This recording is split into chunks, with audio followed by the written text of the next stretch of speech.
मैले चुनाव जितेर गए भने तातो पानीमा स्विमिङ पुल बन्छ, तपाईका घरहरू अब होमस्टे बनाउनु पर्छ, बल्ल तपाईको विकास हुन्छ। हो, यो चुनावमा बोलेको बाचा हो है।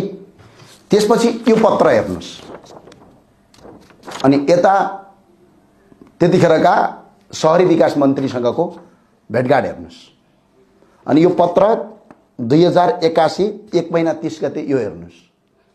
त्यसपछि यो पत्रको 4 नम्बरमा हेर्नुस्, तातो पानीमा स्विमिङ पुलका लागि माग गरेको।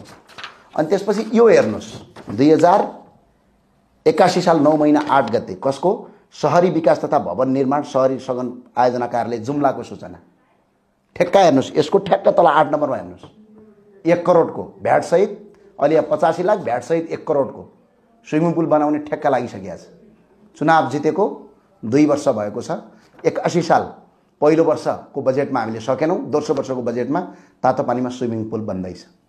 हेर्नुभयो, तातो पानीमा स्विमिङ पुल बन्दैछ, पैसा आइसकेको छ, ठेक्का लागिसकेको छ।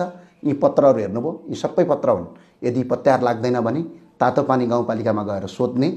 त्यसपछि शहरी विकास तथा भवन निर्माण विभाग जुम्लामा कार्यालय छ, त्यहाँ गएर सोधेर आउने। तर जनतालाई भ्रमित पार्न, यहाँ तपाईँका नेताहरूलाई ठोक्यो भन्दैमा जुम्लामा बरबराउनु पर्ने कुनै कारण छैन। जुम्लीको उद्धार जुम्लीले गर्ने हो, केपी ओलीले होइन। जुम्लीको उद्धार जुम्लीले गर्ने हो, रघुजी पन्तले होइन है। त्यो बरबराउनु पर्ने कुनै कारण छैन। जुम्लाका सम्पूर्ण दाजुभाइहरूलाई म अपिल के गर्न चाहन्छु भने, अनुरोध के गर्न चाहन्छु भने, तपाईँहरूलाई जुन बाचा भनेका थियौँ ती बाचाहरू हामी मेरो कार्यकालसम्म पुरा गर्ने कोसिस गर्छु। केही पुरा भइसकेका छन्, केही बाँकी छन्। 5वटा मुद्दा मलाई आज पनि याद छ।